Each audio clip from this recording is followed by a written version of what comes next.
¿Cómo está? Ya despega. Más fuerte, ¿cómo están?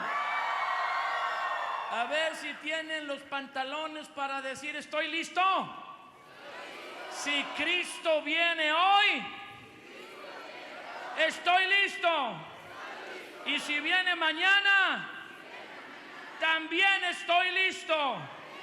Viviré preparado para su regreso. Dale un fuerte aplauso a Dios. Vamos, exáltalo. Vi que algunos de los pastores no les salía muy profundo esta verdad.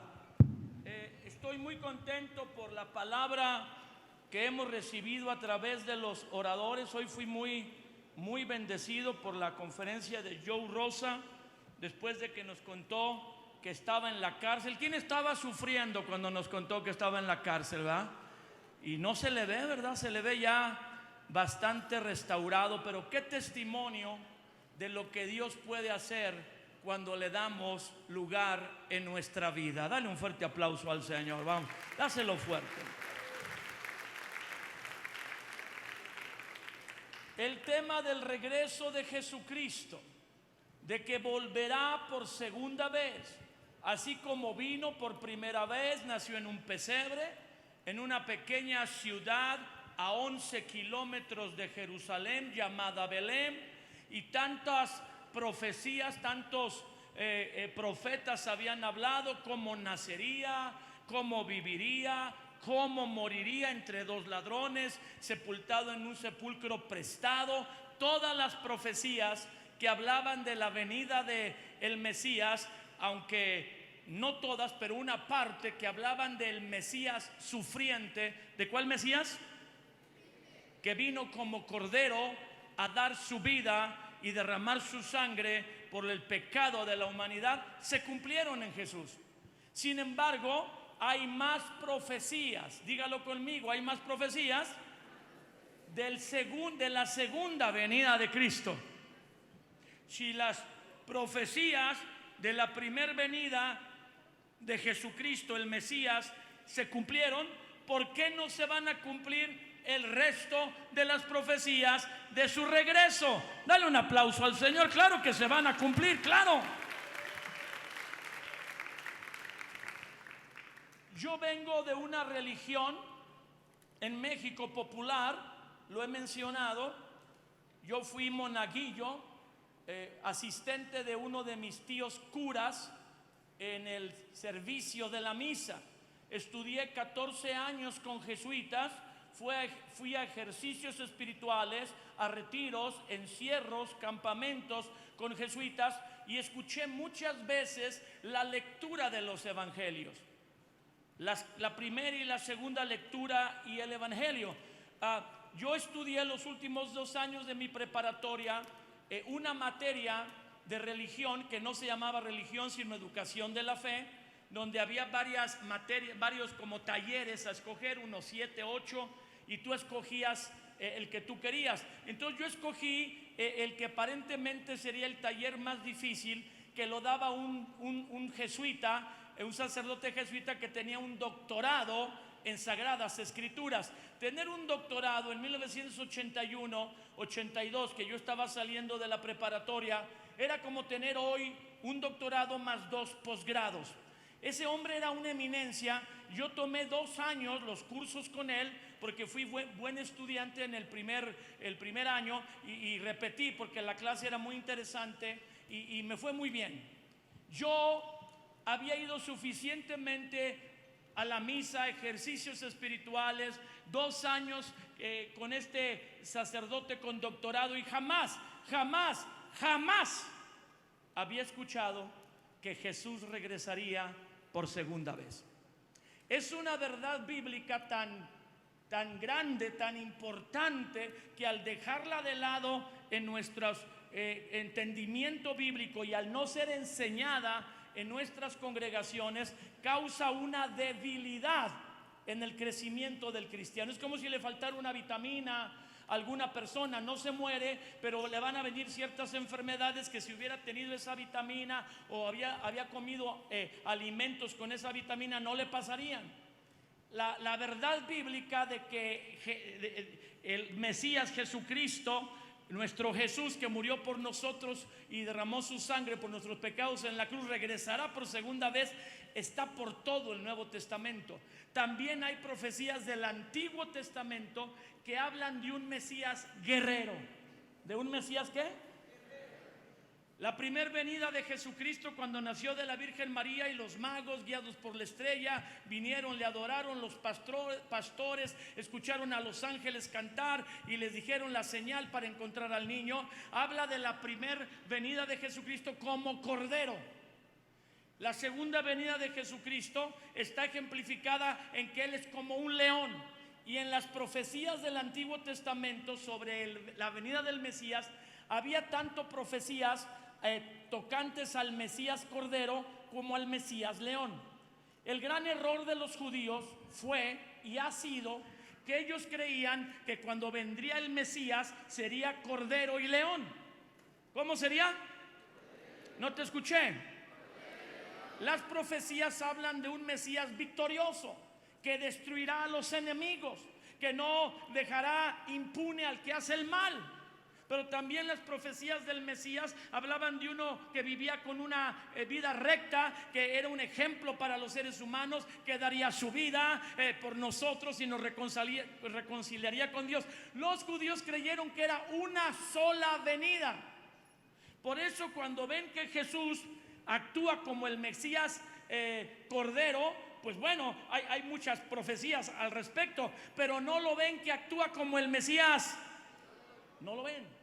Ellos están oprimidos por los romanos los han conquistado, porque entendemos que Jesús vivió aquí cuando el gobernador Poncio Pilatos gobernaba de parte de Roma el territorio de Judea. Históricamente se enmarca en un periodo histórico, en ciertos años, cuando Pilatos estuvo ahí. No estuvo ahí toda la vida, no estuvo ahí 80 años. Entonces la Biblia marca un tiempo cronológico cuando Jesús vino, o el Hijo de Dios vino y se hizo hombre entre nosotros.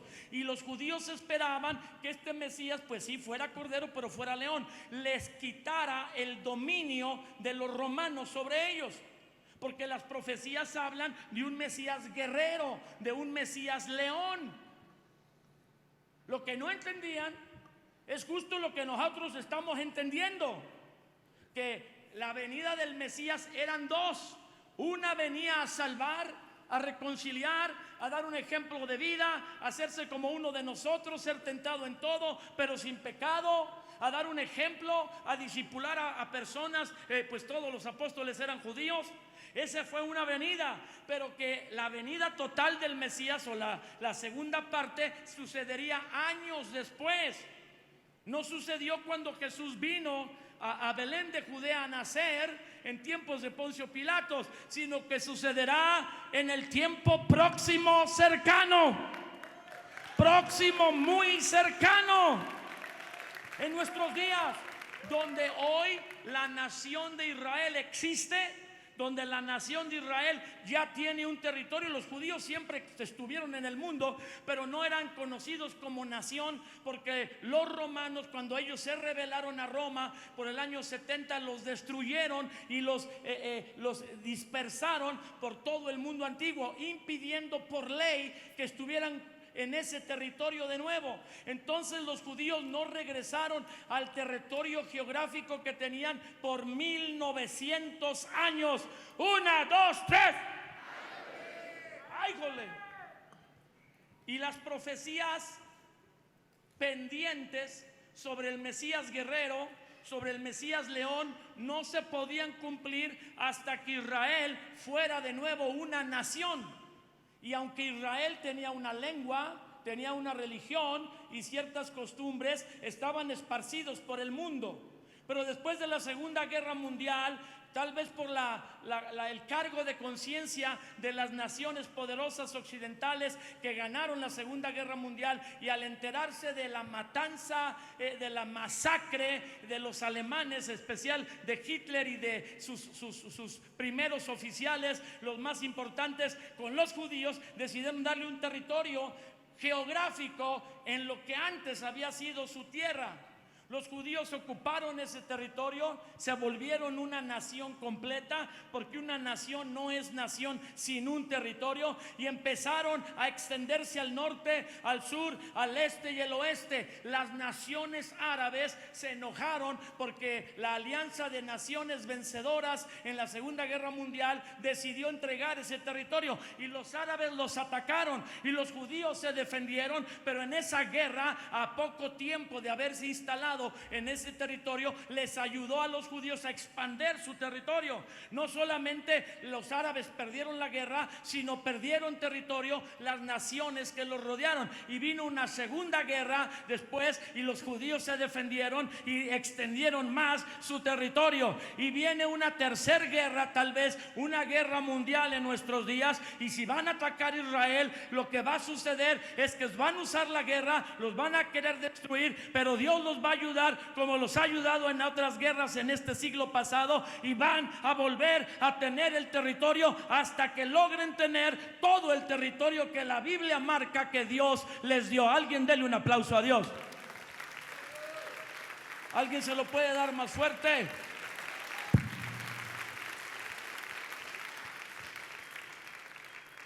No sé si tú me entiendas o me explique bien. Los pastores cristianos de todas las edades hablaban del retorno de Jesús, porque está en la Biblia. Se entendió que la primer venida de Cristo era como cordero, pero que faltaban muchas profecías de cumplirse, y luego en el Nuevo Testamento volvió a haber profecías, declaraciones de la palabra de Dios que hablaban del regreso de ahora de Jesucristo, no solo del Hijo de Dios o del Mesías, sino de Jesucristo. Y todas esas profecías están esperando casi 2000 años hasta nuestros días, un poco más, para cumplirse. Y así como Dios ha cumplido cada palabra que ha hablado en su palabra, la Biblia, cumplirá que Él regresará por segunda vez a la tierra. Qué bendición que tú conozcas a Jesús.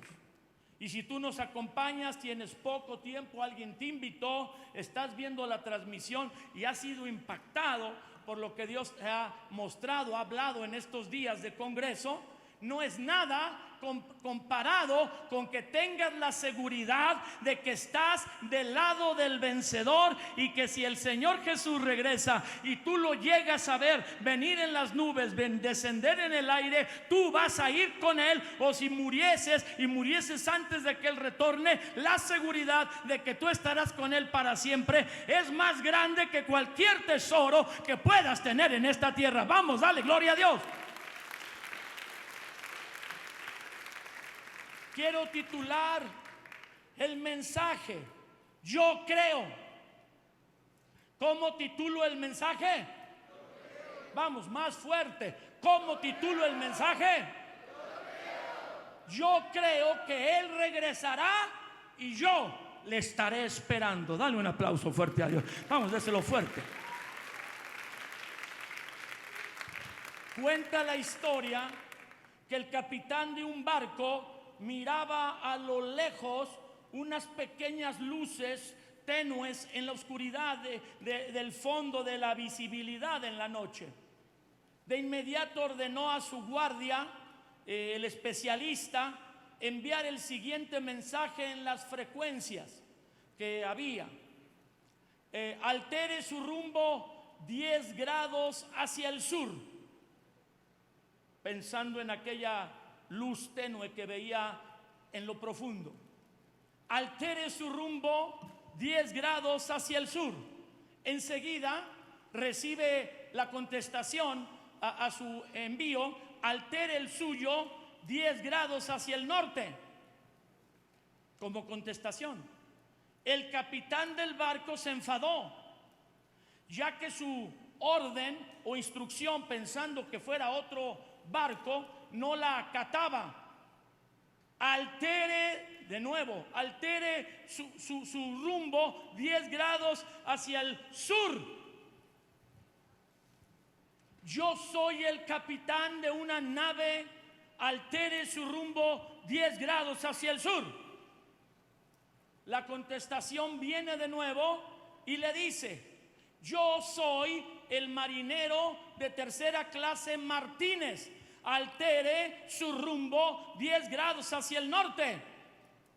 Viendo el capitán que el mensaje no le era obedecido, le contesta como para intimidar por tercera vez: estoy al mando de un buque de guerra. El capitán: le repito, altere su rumbo 10 grados hacia el sur. A lo que la réplica del mensaje decía: y yo soy el encargado del faro que usted está viendo, altere su rumbo 10 grados hacia el norte. Dale un aplauso a Dios.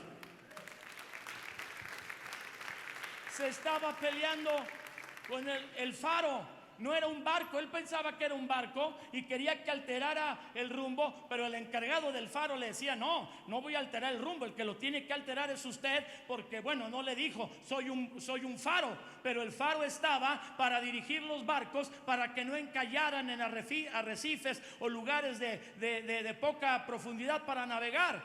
Pero el capitán no sabía que el que le contestaba era el encargado del faro, y aunque él traía un buque de guerra, tuvo que girar hacia el norte porque si no iba a encallar. Hoy en día oímos muchas voces.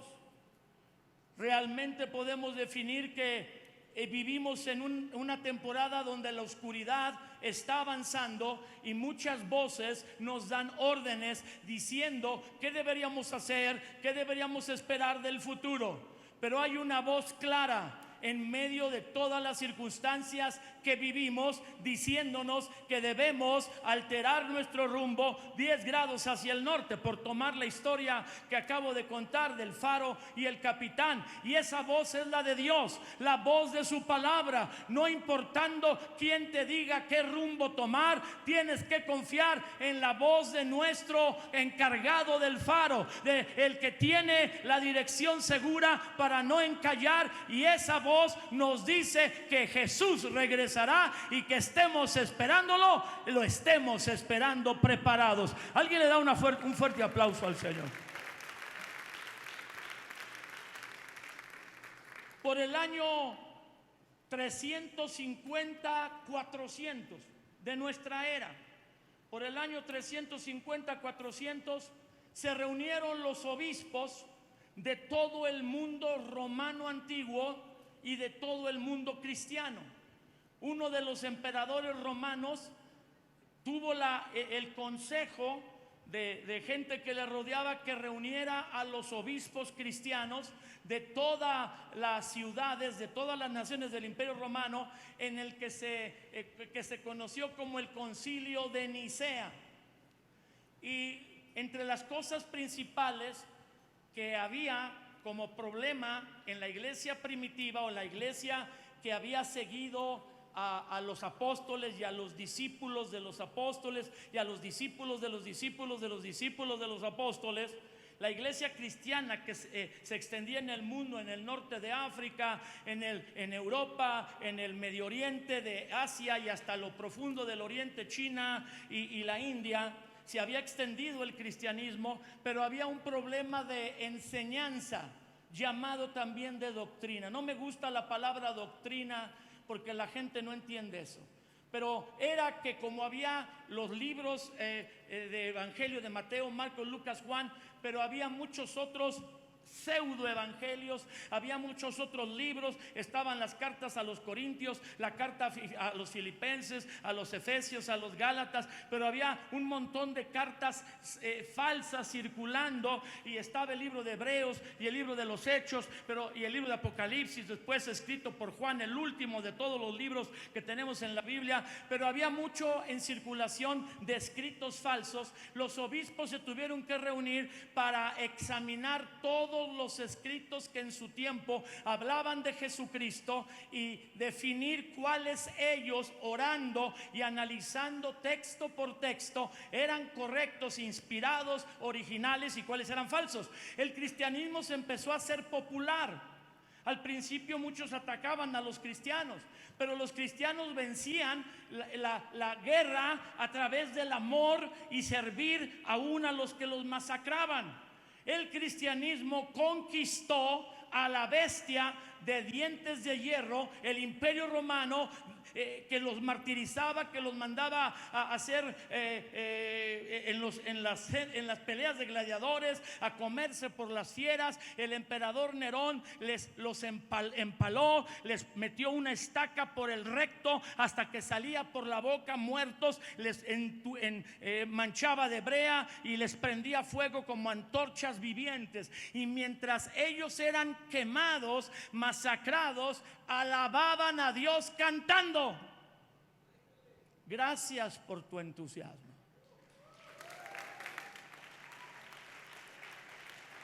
A ti te duele una uña, y no digo que no haya uñas que duelen feo. Te duele una muela y ya no aguantas, pero a ellos los mataban, asesinaban, perseguían, traicionaban y no negaban a Jesús. Y si los masacraban, les prendían fuego o los mataban en la lucha de gladiadores o en el circo romano, se arrodillaban y alababan a Dios mientras las bestias, tirándose sobre ellos, los comían. Por eso esa iglesia venció. Los cristianos de esa época prevalecieron sin defenderse con armas y atacar a los romanos. Los conquistaron desde adentro por el corazón. Alguien exalte a Dios. Vamos con más fuerza, un poco más fuerte. Una verdad bíblica que los ayudó a dar su vida por Cristo de esa manera era la confianza y certeza. No estaban con una interrogación, tenían la certeza de que Jesucristo regresaría. La mayoría de ellos pensaron que Jesús regresaría en sus días, en los días de vida de ellos. Como decía el pastor Toño cuando participó, Pablo escribió las cartas pensando que él iba a ser arrebatado, o fue Rodrigo Palmer, que iba a ser arrebatado en esos días. Una verdad bíblica que nos impulsa a un cristianismo radical, no religioso, radical, fuera de lo tibio y de lo pasivo. Es la verdad bíblica entendida y produciendo un fruto en nosotros del retorno de Jesús. Pero no solo de saber que Él regresará, sino de que es muy probable que Él regrese en nuestros días de vida y no pasemos por la muerte normal, sino pasemos de la muerte, de la vida a la muerte, a la resurrección, en un pestañear, en un abrir y cerrar de ojos, y seremos llevados en el aire hacia las nubes, donde nos uniremos con Jesús en el cielo y partiremos a celebrar las bodas del Cordero. Esa fe, esa verdad bíblica te ayuda. En las iglesias, en las congregaciones, en los ministerios donde esta verdad no es proclamada, no es anunciada, es como quitarte una pierna para caminar. Sí podrás caminar con una muleta o con una silla de ruedas o con alguna cosa, una prótesis, pero no es lo mismo. La verdad del retorno de Jesús no es algo importante. Claro, no habla de la salvación, sino habla de la esperanza que después de que conocemos a Cristo nos activa a vivir un cristianismo entregado, apartándonos del pecado, compartiendo de Cristo a cuantos podamos, porque el Señor que nos dio los talentos vendrá a hacer cuentas con nosotros y le tendremos que dar cuentas de los talentos que hicimos, cómo los usamos y cuánto produjimos. La comodidad de la iglesia cristiana, la comodidad de los cristianos es uno de los más grandes males que hoy existen. No sé si me puede explicar. Muchos cristianos antes de nosotros, en el siglo XIX, siglo XVIII, XVII, etcétera, vivieron con opresión, con persecución, con martirio. Y aunque esas son muchas situaciones desagradables y dolorosas, vivieron un cristianismo en fuego. ¿Un cristianismo qué? ¿En qué? Ahora nomás sale humo de algunos de nosotros. Y cuando sale humo de algunos de nosotros o de un ministerio, de una iglesia, solo es evidencia que ahí hubo fuego que se apagó o se está apagando y está saliendo humo. Ya no hay ese candor, esa iluminación, ese fervor. Ahora solo hay humo. Voy a la iglesia y si puedo me escapo bajo un pretexto. Ya no voy cada domingo, ya no sirvo, vengo, me siento, se acaba, o antes de que se acaba me voy. O aquí en Trigo y Miel, que las instalaciones son amplias, aquí tenemos una cafetería y ahí están los jóvenes y las personas en el horario de la reunión cafeteando en vez de meterse. Yo quiero salir a exhortarlos con la vara del pastor, que por un lado es una curva y por el otro lado es una vara recta. Para algunos darles varazos, a otros agarrarlos del cuello y jalarlos. ¿Qué están haciendo aquí? Si vinieron a buscar a Dios, a adorar a Dios y a que Dios en su amor nos hable, nos toque y nos cambie. Dale un aplauso a Dios.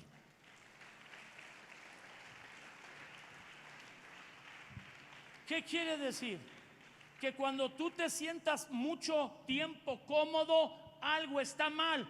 Tú mismo te debes incomodar. Dígalo. Diga, yo mismo me debo incomodar. Porque la comodidad te hace relajar tus niveles, tus estándares espirituales. La comodidad te hace pensar, bueno, si Dios va a salvar a las personas, pues que las salve. Si yo no voy, si yo no le predico, al cabo fulano, perengano, este ministerio, estos esfuerzos son para que otras gentes le conozcan. Lo que yo haga no puede cambiar. Si no comparto yo, comparte otro. Si no entrego yo mis diezmos y ofrendas, pues al cabo aquí en Trigo y Miel o en la congregación donde estás, hay mucha gente que da. Eso nos empieza a hacer relajarnos para que tengamos un cristianismo de tibio, apagado. Y si estás apagado, aunque tengas la forma de que vives, estás muerto. Porque solo Dios conoce lo que hay en el corazón. Y si te vuelves tibio, que de pronto no estás ni muy frío, pero ni muy caliente, ahí la llevas sin ser tan radical, Dios te vomitará de su boca, aunque hables lenguas y sirvas en 2 ministerios y tengas 10 años en una iglesia. 1, 2, 3. Debes ser cristiano hasta el final. No que en 30 años, 20 años, 10 años, pues fuiste 3 cristianos, 4 cristianos, 5 tibios y ahora estás ya que frío como paleta te mueres. No importa cómo comienzas, decía Joe, de las personas que él conoció, de su propio testimonio. Lo importante es cómo terminas. Esta carrera no es del que corre más rápido, es del que se mantiene corriendo hasta el final. Es una carrera de resistencia, aunque no de velocidad. Dale un aplauso al Señor. Vamos, un poco más fuerte. Creo que hay alguien aquí que está entendiendo lo que estamos hablando. En este concilio de Nicea, se redactó algo que se llama el Credo de los Apóstoles, que ya existía desde hace unos 100 años antes de que se reunieran, pero lo pusieron por escrito y lo extendieron a todas las iglesias cristianas de aquel tiempo. En la iglesia donde yo me reunía, en la religión que yo tenía, se repite el credo antes de que termine la misa. Todas las misas, por lo menos las de domingo. Entonces todas las personas en esta religión que van al servicio de la misa, que se llama sacrificio de la Santa Misa, porque Jesús vuelve a ser crucificado o partido, esa es la verdad que ahí se transmite, rezan, repiten el famoso credo de los apóstoles, que lo voy a mencionar, porque sí se menciona que Jesús regresará, pero es muy ligera la mención, es muy ligera. Dice así: creo en un solo Dios Padre, Dios Todopoderoso, Creador del cielo y de la tierra, de todo lo visible y invisible. Creo en un solo Señor Jesucristo, Hijo único de Dios, nacido del Padre antes de todos los siglos, Dios de luz, luz de luz, Dios verdadero de Dios verdadero, engendrado, no creado, de la misma naturaleza del Padre, por quien todo fue hecho, que por nosotros los hombres y los pecadores y por nuestra salvación bajó del cielo, por obra del Espíritu Santo, se encarnó de María la Virgen y se hizo hombre, y por nuestra causa fue crucificado en tiempos de Poncio Pilatos, padeció y fue sepultado y resucitó al tercer día según las Escrituras, y subió al cielo y está sentado a la derecha del Padre, y de nuevo vendrá con gloria para juzgar a vivos y muertos, a establecer un reino que no tendrá fin. Bueno, sigue diciendo algo más, pero me detuve donde dice esto: y de nuevo vendrá con gloria para juzgar vivos y muertos, a instaurar un reino que no tendrá fin. En los servicios del sacrificio de la misa se menciona al final, un poco antes del final, lo que se repite entre tantas cosas que se repiten que ellos confiesan que Jesús vendrá de nuevo con gloria para juzgar a vivos y muertos, y su reino no tendrá fin. Porque es verdad, Él viene por segunda vez, pero ya no viene a salvar, ya no viene a vivir una vida ejemplar, ya no viene a convivir con los seres humanos como lo hizo mientras estuvo aquí en un cuerpo físico allá hace 2000 años en la Israel, en la Judea romana. Ahora viene con los ángeles del cielo a juzgar, a separar de un lado a unos, de un lado a otros, y a instaurar un reino que regirá con barra de hierro, y que juzgará a las naciones que se aliaron contra Él en su venida y contra Israel. Dale un aplauso al Señor. Eso es lo que la Biblia dice.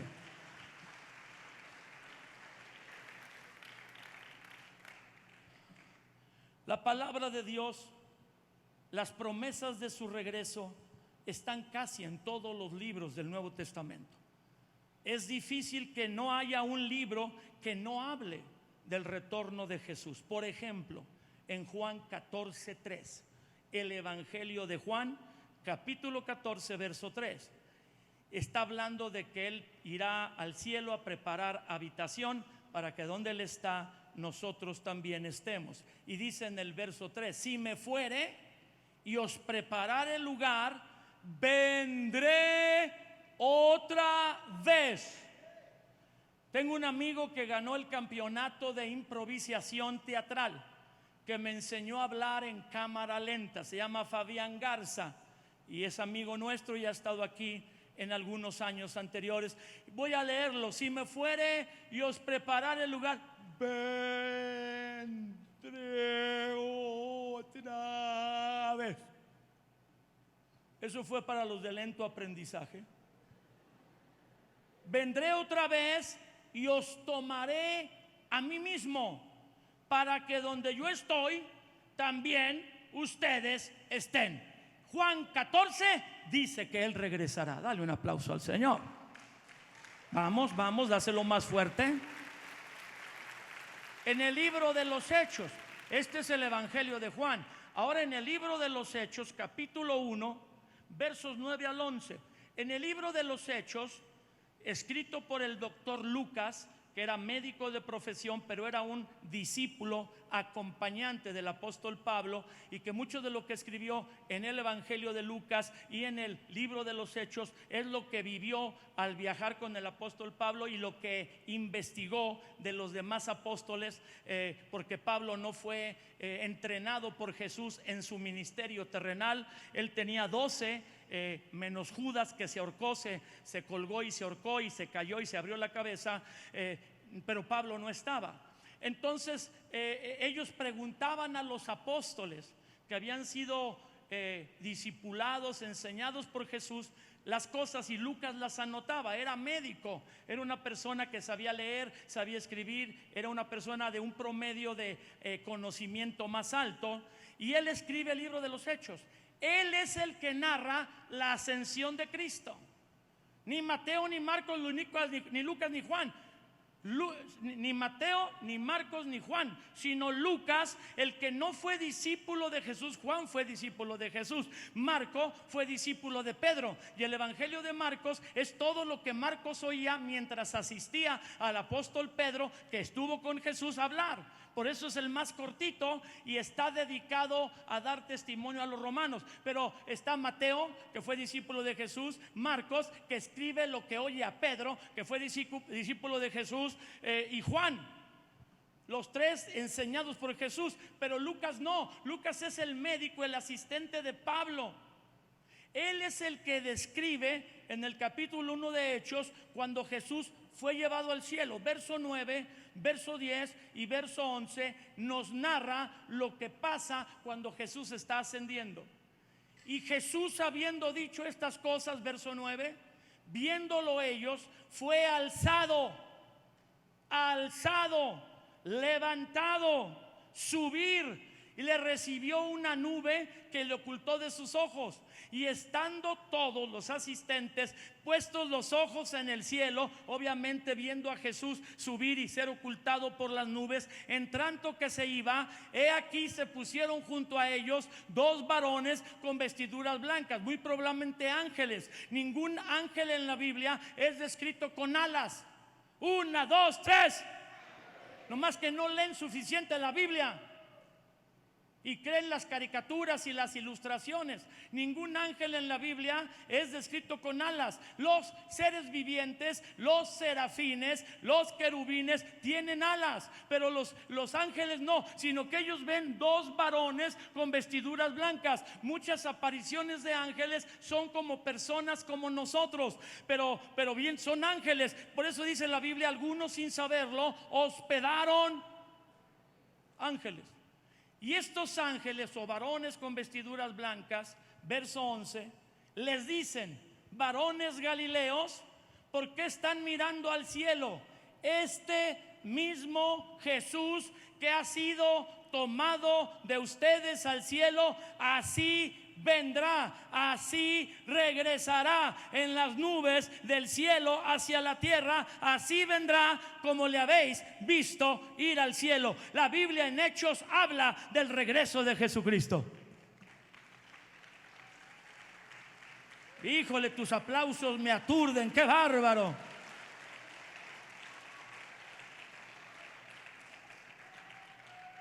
Amamos a J.C. Maker. Digan: J.C., te amamos. Pero aquí no damos amenes, aquí aplaudimos. Gracias por tu entusiasmo. Cuando tú pides un amén, te dan amén los que no son de trigo. Los de trigo no dan amén. Aplaude. ¿Hay alguien aquí de trigo? La gente no cristiana no entiende eso de dame un amén. Pero es una menta, es una colación. ¿Qué es un amén? No han leído la Biblia. En Hebreos 9, 28. En Hebreos 9, 28 dice la Biblia: así también Cristo fue ofrecido una sola vez para llevar los pecados de muchos. Está hablando del sacrificio de Jesús. Y aparecerá por segunda vez. Y aparecerá por segunda vez. 1, 2, 3. 1, 2, 3. Digo, solo el que no quiere entender no entiende. Porque aquí dice: y aparecerá por segunda vez. Bueno, la primera vez fue cuando apareció en forma de un niño y creció y fue educado por sus padres y todas las historias que tenemos en los evangelios. Pero aparecerá por segunda vez sin relación con el pecado, para salvar a los que le esperan. ¿Hay alguien aquí que le espera? ¿Hay alguien aquí que espera que Jesús regrese? Aparecerá para salvarlos a ellos.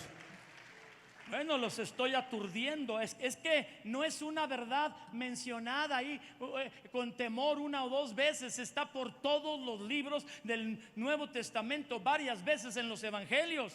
En Primera de Juan 3, 2 y 3. Primera de Juan 3, 2 y 3 dice la escritura. Verso 2. Amados, ahora somos hijos de Dios. Aún no se ha manifestado lo que hemos de ser, pero sabemos que cuando Él se manifieste, sabemos que cuando Él se aparezca otra vez, se manifieste, Dios, Jesús, ahora somos hijos de Dios por medio del sacrificio de Cristo. Él pagó por nuestros pecados, Él tomó nuestros pecados y nos impartió su justicia. Porque muchos cristianos solo entienden o entendemos que Él llevó mis pecados y por mí se hizo pecado. Pero realmente lo que pasó fue un intercambio. ¿Qué pasó?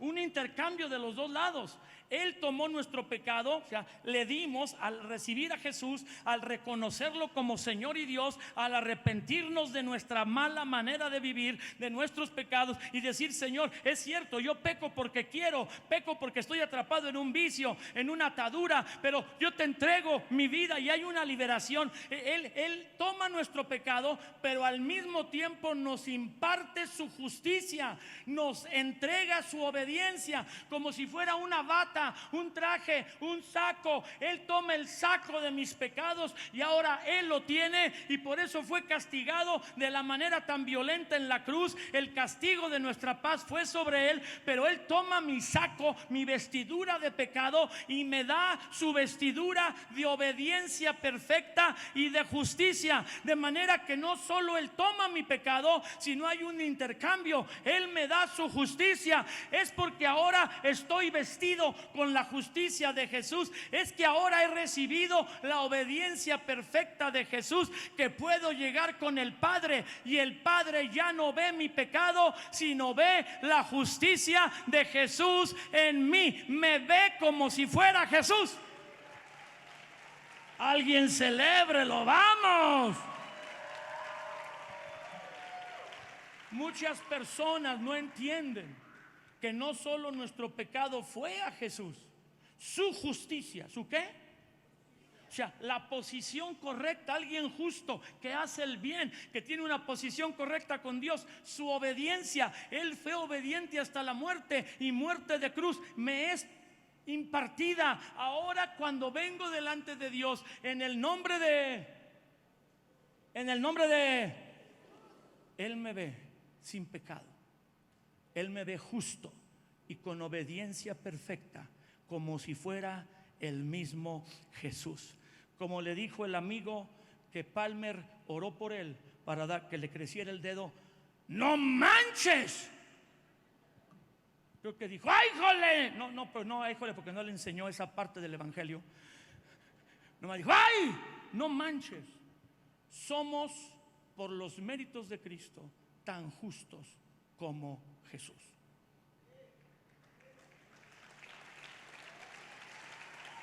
Pero el diablo te dice, el diablo nos lanza los pensamientos: y si eres tan justo como Jesús, ¿por qué piensas en todas las cochinadas que piensas? No se puede sentar una señorita guapa adelante de ti con un pantalón moderno, que si no, que tú estás acá maquinando tu cochinada. Te estoy hablando. Por eso en las iglesias digo, opino, no es Biblia. Pues las muchachas que están en las plataformas, que de por sí están más elevadas que la audiencia, pues no deben traer faldas donde las estiran todo el rato. Ellas creen que por jalarlas para abajo van a crecer. No van a crecer. Así las hicieron y así las compraste. Y si no quieres que te vean los choninos, pues una falda un poquito más abajo, una buena vestidura moderna y linda, pero que no enseñas o vendes. ¿Eres vendedora de chamorro? ¿Del bistec de bola? ¿De aguayón? ¿De triple pechuga? Si no, si el que no enseña no vende. Pero si tú no eres vendedora de estas cosas, pues no andes enseñando. Gracias por tu entusiasmo.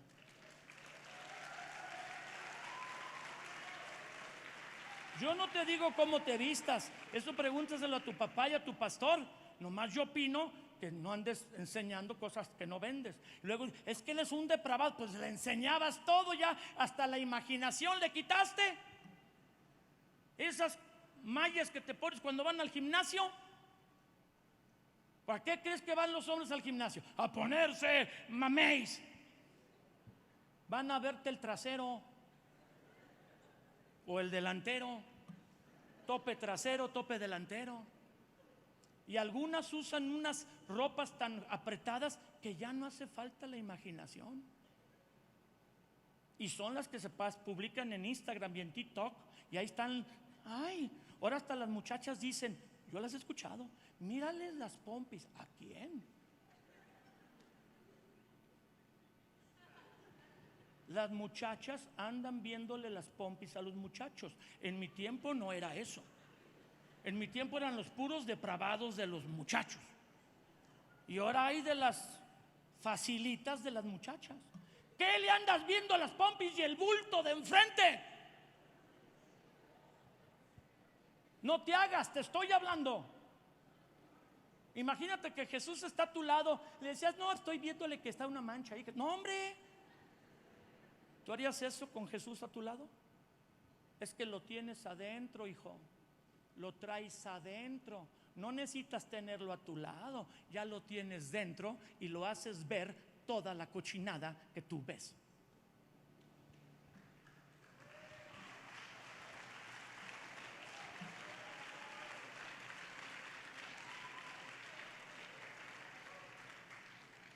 Ya voy a acabar la introducción. Soy irremediable, ¿verdad? Tengo 4 puntos y luego 6 puntos y luego 3 para terminar. Así que me voy a saltar a los 3 para terminar. Bueno, pero voy a terminar primero de Juan 3. Pero sabemos que cuando Él se manifieste, Él aparezca por segunda vez, seremos semejantes a Él, porque le veremos tal como Él es. Y todo aquel que tiene la esperanza de verlo cuando Él se manifieste y ser transformado a como es Él, se purifica a sí mismo, así como Él es puro. Dale un fuerte aplauso al Señor.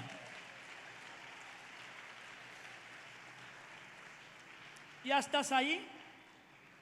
¿Eres Adán Gesed? No vienes, pero al Congreso sí vienes. No, ya sabes que te fui a dar un abrazo. Y sé que por tu trabajo a veces faltas, pero yo sé que tu corazón está aquí, en la casa de Dios. Denle un aplauso a Adán, aunque nadie lo ve. Dale, dale. Este muchacho toca el arpa. Toca el arpa. Pero de una manera. Toca el arpa. Y tocas todos los instrumentos, ¿va? ¿O no? A piano y arpa son tu especialidad. En Mateo 24, no lo busquen, solo lo voy a mencionar. Se titula en la Biblia las señales antes del fin. En Mateo 24 Jesús habla de las señales en la tierra, entre las naciones, que sucederán antes del fin, de que termine el fin de la era de la gracia. Hubo la era de la ley, estamos bajo la era o la temporada de la gracia, pero antes de que termine esta temporada de la gracia, Jesús, antes de que llegue el fin de esta temporada, habla de las señales.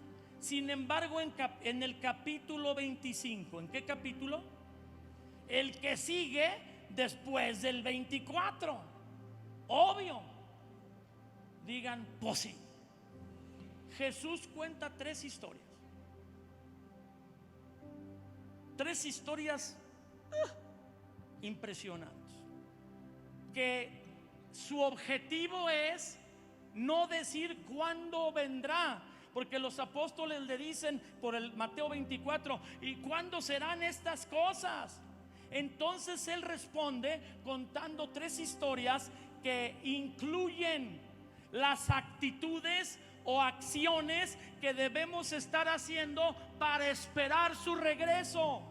Ya que en Mateo 24 habla de las señales del fin, de la era de la gracia, de cuando hay oportunidad de salvación para que todo mundo entre, como Noé predicaba, pregonero de justicia, hablaba de que venía un juicio en un diluvio y que todos los que quisieran entrar al arca pasaran para salvarse. Así la iglesia está predicando, así los pastores están anunciando que Cristo viene pronto. Pero la iglesia se convierte en un arca para que todo aquel que quiera salvarse del juicio que viene, ahora no por agua como el diluvio, sino ahora por fuego, porque las potencias de los cielos serán conmovidas, porque habrá señales en el cielo, porque la luna se teñirá de rojo, etcétera, etcétera, y todas las señales que estamos viviendo, que los que quieran entren a la salvación de Cristo a través de la puerta que está abierta. Pero un día, si tú lees Génesis, donde se narra la construcción del arca, cuando Noé terminó de predicar y el arca estaba lista y los animales entraron, 2 de cada especie y 7 parejas, una pareja de cada especie y 7 parejas de los animales más cercanos al hombre, a través de los cuales el hombre come, los animales puros. No entró nada más una pareja de cada especie de animal, sino 7 parejas de los animales puros. Dice la Biblia literal, y Dios cerró la puerta. ¿Dios qué? No fue Noé. No trajo a los 2 elefantes, 2 rinocerontes, 2 búfalos, que serían los animales más fuertes. Jalen, jalen, y sus hijos. No, él no cerró la puerta, la cerró. Ahorita la puerta está abierta para que anunciemos que Cristo viene, o que compartamos de Jesús, y todo aquel que en él cree entre en el arca de salvación que es Jesús, y lo transmite su iglesia, lo da a conocer su iglesia en todo el mundo. Pero llegará el tiempo que el tiempo de oportunidad se cerrará. Y la única manera, según lo que leo de la Biblia, que las personas, después de que Jesús venga por su iglesia y la lleve a una boda con él, ahora somos la novia, pero estamos destinados a ser la esposa. Alguien dele un aplauso a Dios. Ahora, es más fácil para las mujeres entender esta analogía. Somos la novia y seremos la esposa. Los hombres como que digo, pues, ¿qué pasó? ¿Qué pasó? Vamos ahí, como que esposa. Pero quiere decir que ahora estamos con la promesa de que Él nos tomará para siempre, para estar con Él. Es lo que un esposo, un chico le hace cuando la pide y le da el anillo. ¿Le da qué? Llamado también las arras, las argollas, las arras. A través de la colocación del anillo en el dedo medular de la mano izquierda, el dedo que conecta directo al corazón, el hombre y la mujer se prometen amarse con la ayuda de Dios hasta que la muerte los separe. Ahí se hace un pacto. Y Dios, Jesús, cuando tú te entregas a Jesucristo, te entrega un anillo de pacto, un anillo de promesa. Al conocer y entregarnos a Jesús, nos volvemos la novia y traemos un anillo de compromiso. Ya nos pidió y ya nos dimos.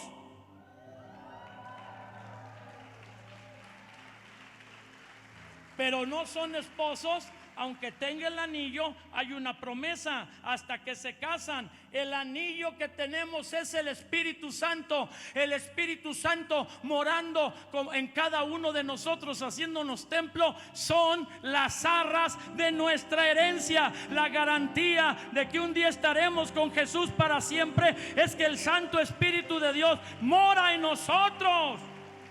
Y Él nos quiere dirigir, guiar en esta tierra. Y cuando estemos con Él, habrá una boda. Habrá una boda. Y yo me sentaré en la parte donde sientan a los mexicanos a comer. Porque una boda sin comida no es boda. Y ahí en la mesa de los mexicanos hay carnitas, aleluya. En la mesa de los mexicanos hay chiles rellenos, gloria a Dios. Hay barbacoa, hay consomé de borrego con tortillas verdes hechas a mano. Aleluya. Hay milanesa con papas, gloria a Dios. Hay ensalada César. Yo voy a estar en la mesa de los mexicanos con un postre de tunas. Tú métete a la de los alemanes o a la de los gringos, no sé. Y nos vamos a casar. Y cuando una novia se casa con él y se vuelve, una vez que se unen íntimamente, ya no son novios. Y dice la Biblia que ocurre un milagro. Ya no son dos, sino una sola carne.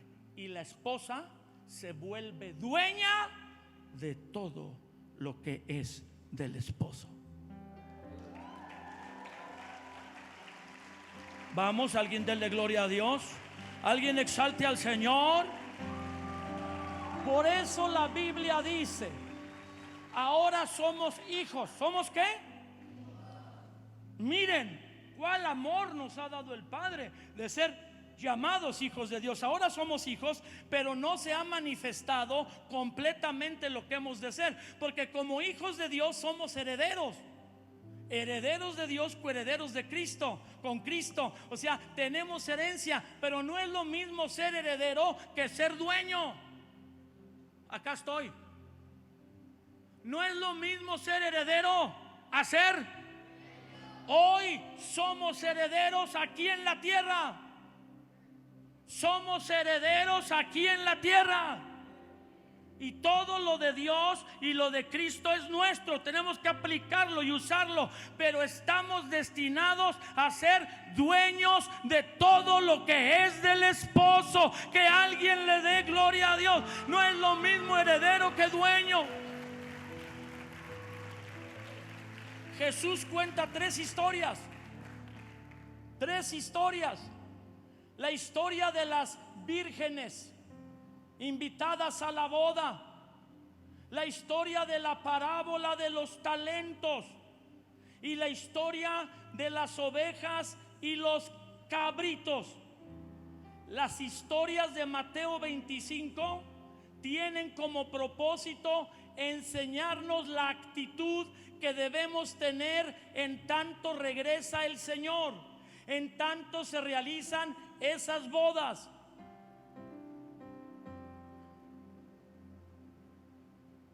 Después de las señales antes del fin de Mateo 24, aparece en Mateo 25 el mejor consejo de toda la Biblia.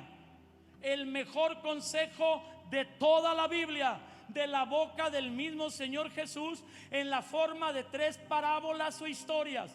Los tres relatos narran cómo las vírgenes y los siervos de los talentos fueron castigados por no hacer o hacer algo que hicieron mal o no hicieron. No fueron castigados por algo que hicieron mal, perdóname, sino por algo que dejaron de hacer o no hicieron. Cometieron un pecado de omisión. Omitieron hacer algo que el amo, el esposo, les había dicho. Los pecados de comisión son lo que hacemos deliberadamente, voluntariamente, las acciones. Pero lo de omisión es que sabiendo hacer lo que tenemos que hacer, no lo. Ese es el más grande pecado de la iglesia y de los cristianos. Pero las tres historias o las historias en la Biblia de lo que pasa después de las señales antes del fin son pecados de omisión. Jesús da estas historias para la iglesia, no para el mundo, no para el no cristiano, porque son cosas que se debían de hacer y no se. Ya tal vez no hacemos pecados que antes hacíamos, pero omitimos. Dice la Biblia: el que sabe hacer lo bueno y no lo hace, le es.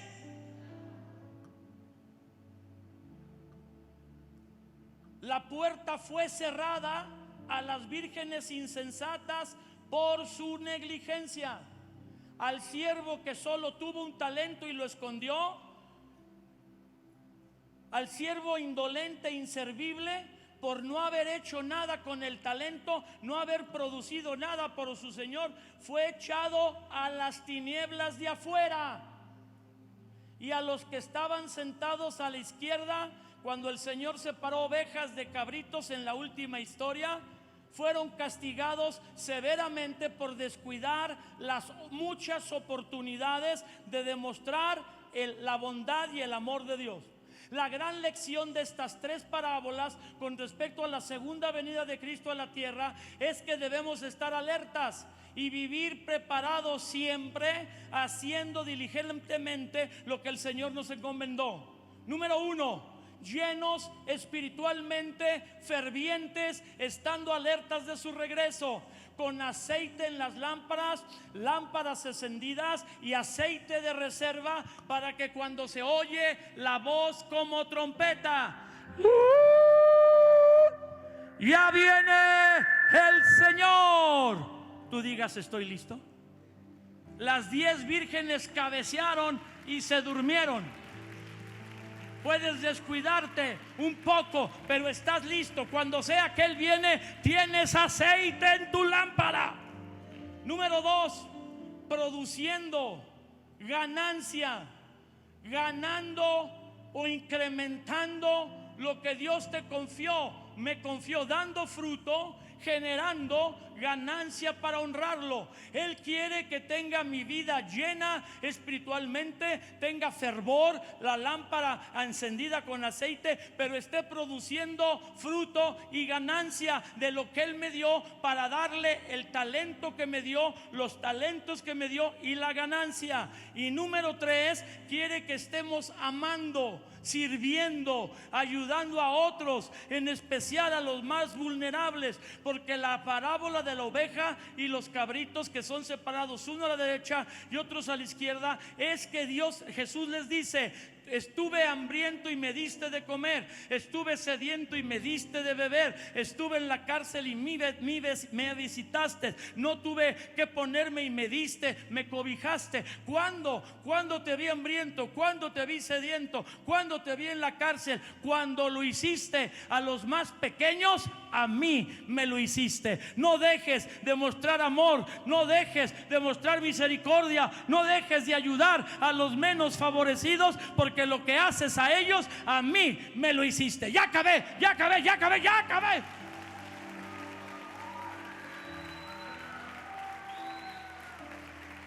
Tendrías que arrancar bastantes hojas de la Biblia si no crees y esperas al Señor. En Primera Tesalonicenses, como regalo, como una cereza sobre el pastel, en la primera carta a los Tesalonicenses, capítulo 1, 2, 3, 4 y 5, todos los capítulos, uno por uno, hacen mención al regreso de Cristo. Una carta a una iglesia en Tesalónica que el apóstol Pablo sobreenfatiza. ¿Sobre qué? Que el Señor va a regresar. O sea, no es un asunto de que los que quieran creer, es que hay que omitir una buena parte de la Biblia para no entender que una verdad fundamental es el regreso de Jesucristo. Como no he dicho final, leo de Primera Tesalonicenses 5, 2 al 4, y esta es la escritura final. Primera los Tesalonicenses 5, 2 al 4. Porque ustedes saben perfectamente que el día del Señor vendrá, así como ladrón en la noche. Que cuando digan paz y seguridad, entonces vendrá sobre ellos. ¿Sobre quién? No sobre nosotros, diga sobre ellos. Otra vez, sobre ellos. No es a los cristianos, a los hijos de Dios, es sobre ellos, los que no conocen al Señor, pero que han oído que tú les has testificado que Él viene pronto. Vendrá sobre ellos destrucción repentina, como los dolores a la mujer encinta, y no escaparán. Mas ustedes, jóvenes de ya despega, no están en tinieblas, para que aquel día los sorprenda como ladrón. Después de este congreso, tú no eres más ignorante. Dile a tu vecino: ignorante. Ya no eres ignorante. Y ahora tú sabes que Él va a regresar y que el deseo de Dios es que lo estemos esperando con una vida llena de aceite del Espíritu Santo, multiplicando los dones y talentos que Él nos confió, generando fruto, trayendo personas para Cristo, financiando el avance del reino de Dios y ayudando, amando y sirviendo a todos los que podamos. Puestos de pie. Final.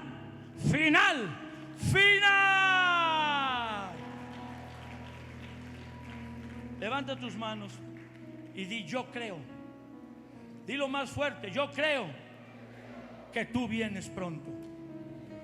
Yo creo que te estaré esperando. Estaré preparado esperándote. Ahora empieza a hablar al Señor y dile: es más importante que tú vengas que cualquier petición que yo tenga. Es más importante que tú vengas hasta que yo me case. Es más importante que tú vengas hasta que se haga este negocio o reciba este título. Es más importante que tú vengas a que yo vea que la iglesia y las promesas se llenan, la iglesia se cumplen. Es el anhelo de una nueva generación, la generación que verá a Jesús venir en el cielo, venir en el aire, venir en las nubes, que Él es más importante y su voluntad es más importante que lo que cualquiera de nosotros pueda pedir